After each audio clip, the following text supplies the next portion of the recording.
This is your 2020 Kia Sportage. Some light refreshes here because it's a mid-cycle refresh. Still keeps the same familiar body shape, 18-inch wheels. We have the EX Tech, which is the second from the top, only bested by the SX.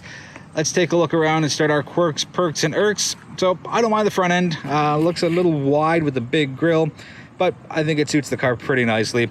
Headlights right here, nice 4 different bulb day runners, and they're LEDs on this trim. I really like the turn signals because it looks a lot like the G70 from Genesis, which is a sister company to Kia. And it's a nice little upscale look. Instead of one big bulb, they've got 7 little unique ones. You got fog lights on this trim as well, and just the front tees a little, like I said, a few tweaks, just a little different, but still recognizable as far as the Sportage goes. And let's take a look at the front quarter. You get turn signals integrated into the side mirrors. Let's go back to where we started with a nice side look. It's conservative, it's Kia, still, more function for me than fashion. It's kind of hard to do a lot unless you're a Toyota and you believe in folding every piece of metal every single which way.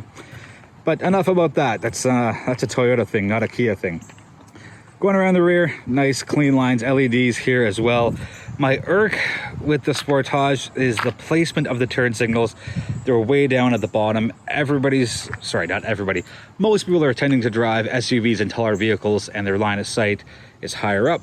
So I don't know why Kia put the turn signals down at the bottom instead of up in your line of sight in that nice light bar right there. Reverse lights are right beside the turn signals. Let's take a look in the trunk because it's kind of cool and quirky.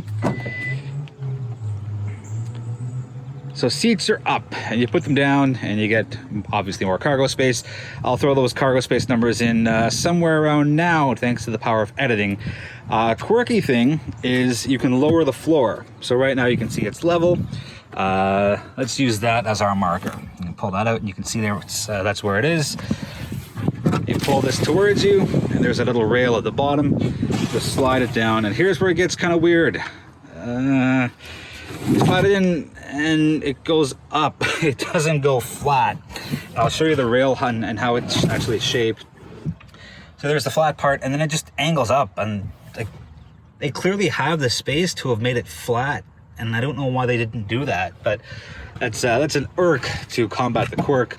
Another peculiar thing, every single trim model except the SX gets a tire mobility kit. The SX actually gets a spare tire. You can see there's room for a spare tire, and I don't think Kia should be too concerned with 40, 50 pounds for an extra spare tire, or not extra, just a spare tire. Anyways, I'm gonna put that back at the top. That's gonna wrap up the outside and the trunk. We'll be right back with a look at the inside 2020 Kia Sportage. Let's start with the rear seats, 2020 Sportage. So 3-seater, 2 comfortably, 1 in a pinch. That middle part folds down to reveal, any guesses? You got it, cup holders. Here's an irk for me. It's folding the seats down. You can only do it this way. There's no easy way that if you're in the trunk and your item is bigger than you thought, there's no button or latch or anything here. You gotta go around all the way to the front or the side of the car, lift that up, and then that's how you get the seat down. And the same way to pull it up, there's no magic latch, there's no strap, there's nothing. You just do that. And the benefit here, I guess it's a benefit. Well, it is a benefit, but anyways, you can adjust the seat back. So right now it's at its most forward point. You can see right there, that's the furthest back point.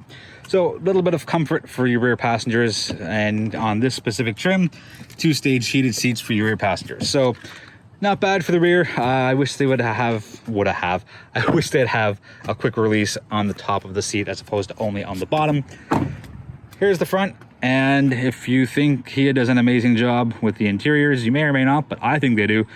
To me, it's nearly perfect, and let's go in and take a little closer look. We won't spend too much time on this because I've done a ton of these before. So I'll turn this turn signal off. 2 big dials and a nice little center screen with everything so nicely placed. You've seen me do this before, I'll do it again. It tells you where your headlights are. It tells you where your wipers are, so no guesswork there, and you get all sorts of information. Let's make sure these are off, and these are your controls to get to whatever it is you need out of the middle of the vehicle. Sorry for the crooked angle there. Here's a little quirk. You're gonna look here, you're gonna see some mirror controls, some window controls. You're like, Jay, that's fine. And why are you showing me this? Because on the passenger side, you have that handlebar right there, which is really strange. You have a handle on the passenger side, no handle on the driver's side. I know it's. I don't think it's necessary. Maybe it's a stylish thing. I don't know. I'd have to ask Kia.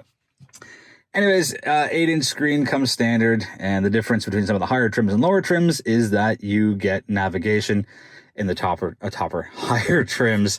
I love the setup of this, and I usually don't like a ton of buttons.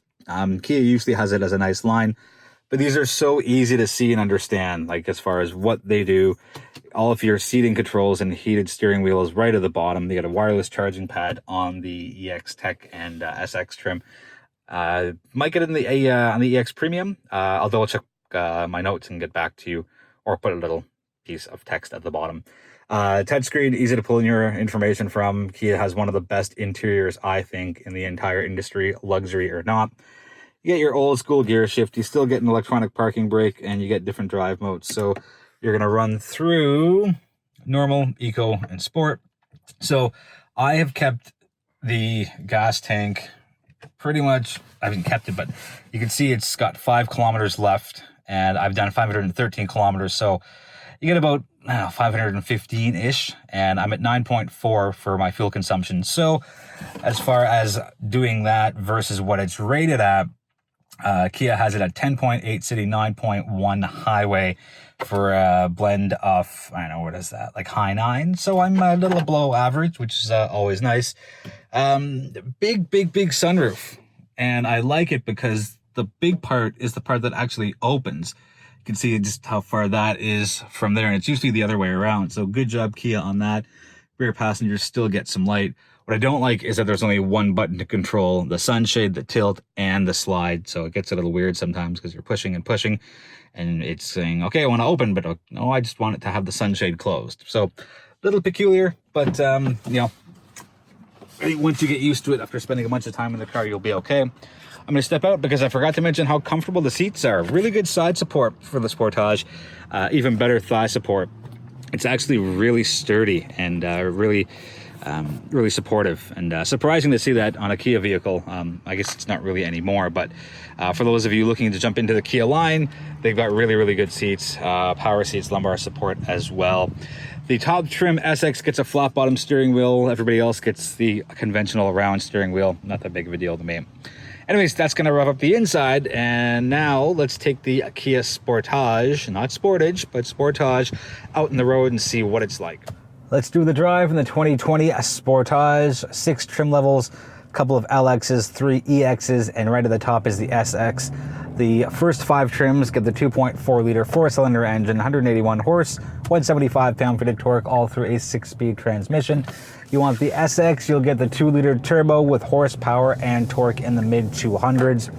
As far as driving impressions go, the Sportage, just like last year's and the year before's, it's great to drive. It handles well, it corners well, there's tons of space. It's a very comfortable and quiet ride. And Kia just keeps giving us premium features and a premium feel for a non-premium price. And, you know, I think that's why I see so many Kias on the road over the past couple of years.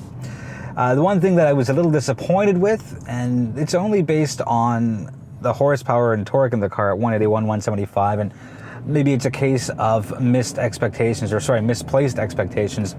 I was expecting the car to be a little quicker off the line than it is, at least as it is in normal mode. I had to push down a little extra hard, and the engine ran up around 3,500, 4,000 RPM before that kind of, I guess, proverbial bite came in and just pushed the car forward at full throttle. I don't want to say cure for that, but I guess my combative move for that is just put the car in sport mode, and the punch and bite comes in a lot quicker, and you don't run the engine as hard as you would by pushing down all the way in normal mode. And that's really the only complaint I have about the on-road feel for the car. Like I said, there's tons of space. The seats are very comfortable. The interior, you know, Kia keeps doing a great job. It's a solid interior. It's very, very easy to pinpoint everything that you want. So you're not going to tap the, let's say navigation by accident when you're looking for the heated seats or whatnot. Everything is spaced out nicely. Everything is grouped together. And Kia's been known for that, at least as long as I've been testing cars, which is the last 6 years. So thank you, Kia, for continuing on in building easy to use, easy to drive vehicles. The big, massive panoramic sunroof, that really impresses me because it lets so much light in the cabin. And I like that the movable part is the big portion as opposed to just having that small rectangle up here with the, I guess, rear maybe 60-70% being fixed. So that's a really nice thing for me as well. LEDs and LED turn signals on the EX Tech, which is what I'm in. A, looks gorgeous, and B, very functional because it lights up the road. And visibility is key and paramount when you're driving at night. I think it's going to wrap up the review. There's nothing else really that I haven't covered already. We've done the exterior, we've done the interior, we've done the drive, fit, finish, top marks. We've gone over the 6 different trim levels. Fuel economy, 10.8 liters per 100 kilometers in the city. That drops to 9.1 on the highway.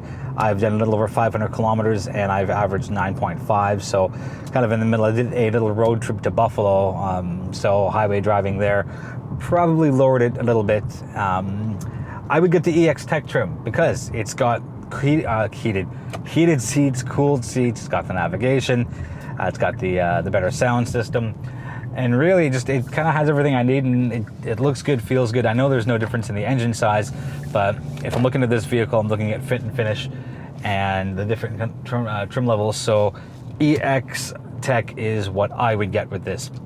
Anyways, thank you so much for watching. Feel free to subscribe if you haven't already. If you have any questions on the 2020 Kia Sportage, let me know, and I will do my best to get answers to you as soon as possible.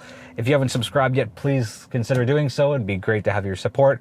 And we'll be back sooner than later with my next review.